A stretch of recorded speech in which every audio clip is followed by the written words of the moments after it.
Bonjour, je suis Valérie Melch, fondatrice et présidente de l'association Santalier. Moi-même thérapeute et formatrice, je suis passionnée par la transmission et l'accompagnement.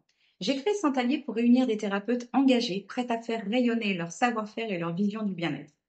Dans cette série de podcasts, je vous invite à découvrir ces femmes inspirantes à la fois thérapeutes et humaines avec leur histoire, leur passion et leur pratique. Vous comprendrez ainsi mieux leur métier et ce qui les anime au quotidien. Alors ouvrez grand vos oreilles et laissez-vous embarquer dans leur univers.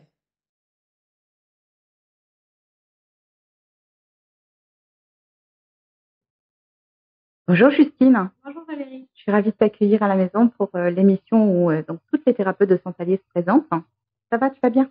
Oui, Ça va? je vais bien. Ok. Alors comme tu le sais, je vais poser plein de petites questions, hyper indiscrètes, non, pas du tout. Mais juste pour savoir qui tu es en tant que thérapeute, mais également en tant que femme. Voilà. Comment tu évolues dans ta vie de tous les jours et ce qui a pu t'amener à pratiquer, à proposer tes prestations maintenant pour que les gens qui regardent les vidéos, éventuellement, ça s'appelle à toi. Ils ont besoin. Alors, pour commencer, justement, présente-toi dans quelques mots. Dis-nous un petit peu qui tu es. Alors, moi, je suis Justine Sassier. Je suis sur deux activités différentes. Donc, d'une part, le coaching de vie et d'autre part, ce qu'on appelle communément, ce que tout le monde connaît comme terme, le home organizing. C'est un terme anglais. C'est celui qui est le plus connu. Donc, mais c'est l'organisation de la maison. Exactement. Voilà. C'est tout ce qui est lié à l'organisation, au rangement et au désencombrement de la maison. Et désencombrement de la maison, ça peut être désencombrement de ta tête aussi. Alors, faire le ménage, faire le vide, c'est bien. J'allie avec le coaching de vie parce bien que, sûr, ouais. En effet, on a certains blocages en fait liés à l'encombrement de notre maison. Quand on a la maison encombrée, on a surtout aussi, comme on dit, la tête encombrée. Ouais, complètement. Et donc concrètement, ça consiste en quoi ce que tu proposes? Alors, ce qui est première partie, faut déjà qu'on se rende compte qu'on a un problème en fait de chez soi et que ça vient de chez soi en fait. Je vais prendre mon exemple en fait concret, comment moi je m'en suis rendu compte dès le début. Je me sentais pas bien. Dès que je rentrais chez moi, dès que je passais le seuil de la porte, j'avais comme un brouillard émotionnel en fait qui était autour de moi et j'arrivais pas à mettre des mots en fait exacts sur ce que je ressentais, mais j'avais un mal-être en fait intérieur en moi-même, mais chez moi. J'étais pas bien dans mon environnement. Et en fait, j'ai commencé au fur et à mesure, complètement au hasard en fait, sans suivre de protocole ou quoi que ce soit. J'ai commencé à vider un petit peu ce que j'avais autour de moi, ce que j'aimais pas en fait, ce qui me plaisait pas, la déco, des objets, toutes ces choses en fait que j'aimais pas autour de moi, je m'en suis débarrassée, je les ai virées de ma vue et j'ai commencé à me sentir bien. Et en fait c'est ça que je propose, c'est la première étape en fait, c'est de se sentir bien chez soi, ouais. En commençant en fait à enlever des choses qui nous apportent de l'énergie négative en fait. Ok. Et qu'est-ce qui t'a amené à pratiquer ça, hormis ton expérience personnelle?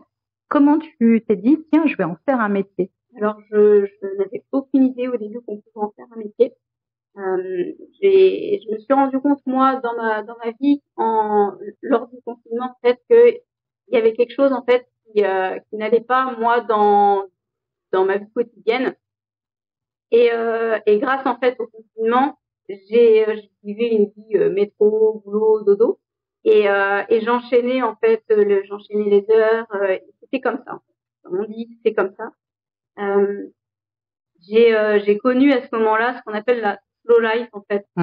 Et c'est à ce moment-là que j'ai réalisé que la vie que je menais, c'est pas la vie qui me plaisait en fait. C'est pas celle que je voulais.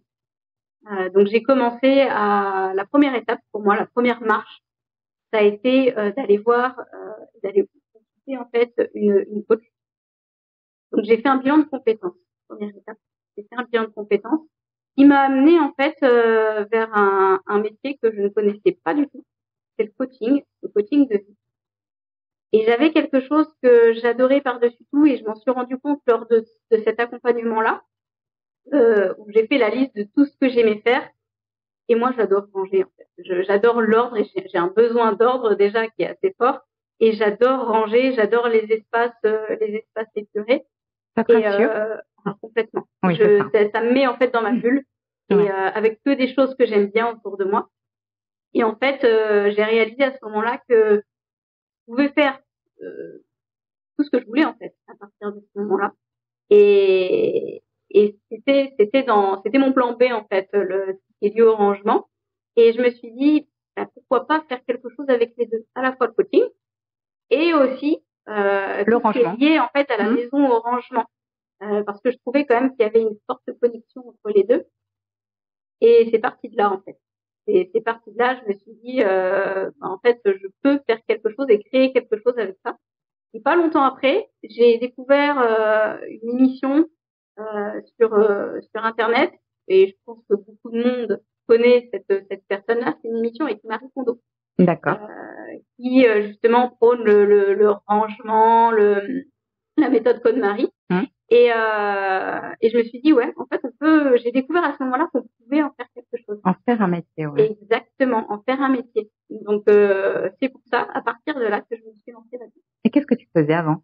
Alors avant, j'étais pas du tout dans le même milieu, pas du tout dans le même domaine. J'étais dans l'aéronautique, et j'étais dans le monde de la qualité. Donc, complètement à part. Ouais, donc une vraie reconversion. Une vraie reconversion. J'ai commencé par me former déjà au coaching, coach professionnel certifié.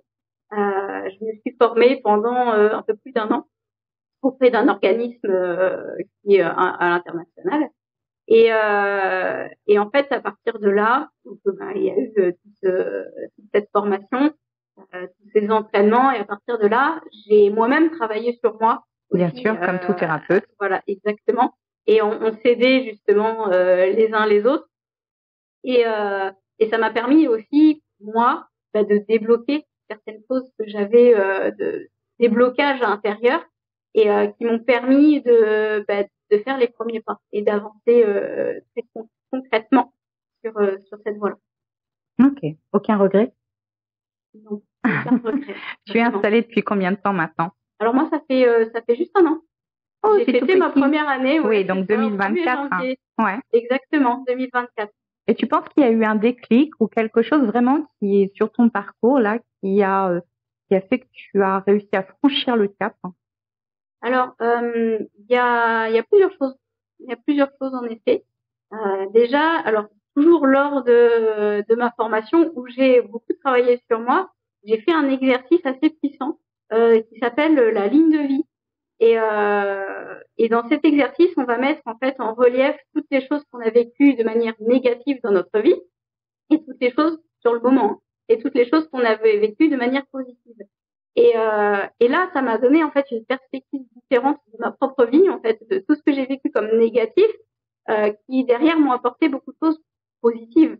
Ouais. Et j'ai réalisé que tout ce que je vivais qui était pas bien sur le moment m'a toujours permis de grandir et d'avancer.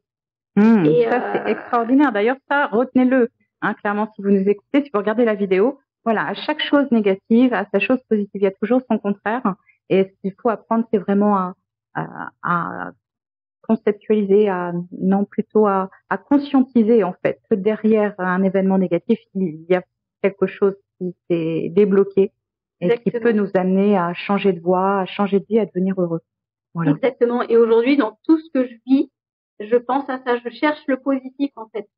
Et en fait, le déclic, justement, pour en revenir à la question, c'est que dans les dernières activités que j'ai fait, les derniers emplois en fait que j'ai occupés, j'aimais ce que je faisais, mais je n'aimais pas du tout l'environnement dans lequel c'était, et je partageais pas du tout non plus les valeurs de toutes les entreprises dans lesquelles j'ai travaillé. Et ça a été pour moi le gros déclic. Ce qui m'a permis en fait d'avancer, en fait de faire marche avant, en fait. Oui, comme on dit communément, tu te sentais pas aligné par rapport à tes propres valeurs, ça ne correspondait pas. Exactement. C'est pour ça que je me suis lancée dans la formation et ce qui m'a donné en fait la confiance nécessaire pour tout quitter et me lancer. Et justement, quelles sont les valeurs là que tu amènes dans ton métier? Alors, ou la valeur, il y en a peut-être qu'une que tu prônes au-dessus de toutes les autres. Le partage, principalement l'humain vraiment, c'est le cœur de ce que j'aime, le cœur de mon activité, c'est l'humain au milieu. C'est ce que je ne trouvais pas en fait dans mes précédentes entreprises. La transparence aussi. Oui. La transparence, l'honnêteté. Ça c'est des choses que je recherchais énormément et du coup c'est ce que je mets vraiment au cœur de mon activité et ce sont toutes les choses que je propose en fait. Et l'honnêteté, tu veux dire l'honnêteté par rapport à soi-même au final, c'est-à-dire être enfin honnête avec soi-même et se dire que ça ne nous convient pas. Avec les autres aussi. Avec les autres, ouais. Exactement. Transparence dans le cœur de mon activité. Tu dirais que c'est ça d'ailleurs le principal bénéfice par rapport à tes clients, c'est le fait d'accéder enfin à cette forme d'honnêteté. Alors cette forme d'honnêteté envers eux-mêmes surtout. Ouais. Parce que comme je le dis régulièrement, faire le vide autour de soi, ça permet de faire de la place pour énormément de choses positives pour soi, des nouveaux projets, des moments de qualité avec ses proches, tout ce qu'on n'a pas forcément l'occasion, le temps de faire. Et se recentrer sur soi aussi, principalement. Et c'est une forme d'introspection, ce que tu proposes, au final.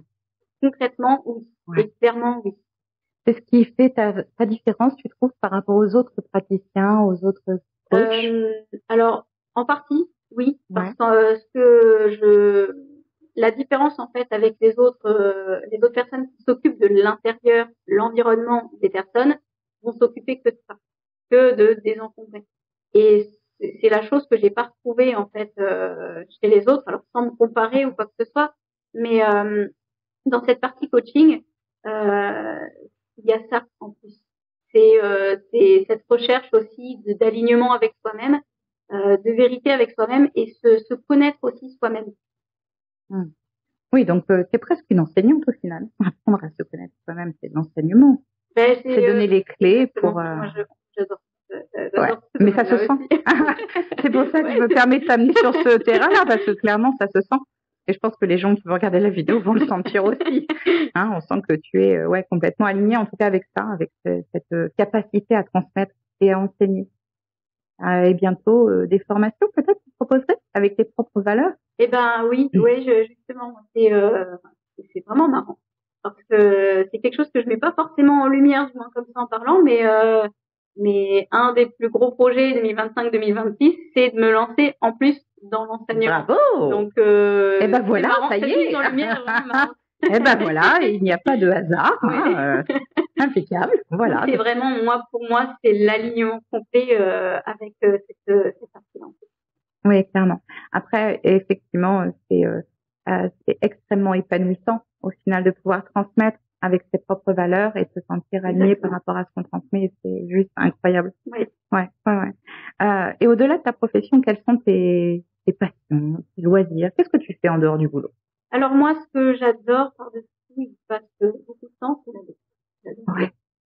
J'ai pas un type de livre en particulier. Ouais. C'est ça que j'aime bien. Je navigue entre plusieurs domaines, mais j'adore énormément lire, écrire aussi un peu, et ce qui me prend clair de mon temps. J'ai des enfants aussi à côté, on fait beaucoup de tu as combien d'enfants? 2 enfants. Qui ont quel âge? 7 ans et bientôt 4 ans.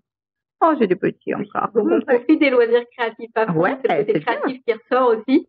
On profite, on fait beaucoup de choses et des jeux de société, c'est aussi ça que j'ai voulu faire en quittant mes anciens emplois, c'est de pouvoir passer vraiment clairement du temps de qualité avec les enfants, de pouvoir les voir le matin et de pouvoir surtout profiter d'eux le soir. Et pas c'est de rentrer, ce qui permet justement de t'épanouir et d'arriver à concilier vie pro, vie perso. Ouais, alors ça n'a pas été facile au début. Pourquoi ça n'a pas été facile? En fait, tous les premiers mois, je suis vraiment restée dans le schéma employé que j'ai toujours connu pendant quasiment 15 ans. Donc ça a été compliqué pour moi de se sortir de ce schéma-là et de créer ma propre organisation. Ça a été le plus dur parce qu'il y avait une nouvelle organisation à mettre en place et beaucoup d'essais. Quelque chose à essayer, tiens ça marche pas, alors je vais essayer autre chose. Donc trouver la bonne organisation, c'était le plus gros challenge du début de mon lancement. Oui. Et la communication, ça a été un challenge aussi pour toi? La communication sur ta profession. Et puis ça l'est toujours encore un peu. Ça n'a jamais été fort. Les réseaux sociaux, c'est là où je pensais communiquer le plus.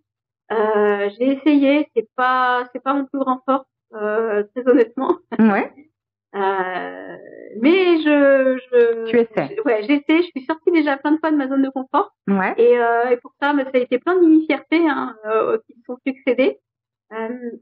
Mais en fait, j'ai plutôt misé sur le bouche à oreille.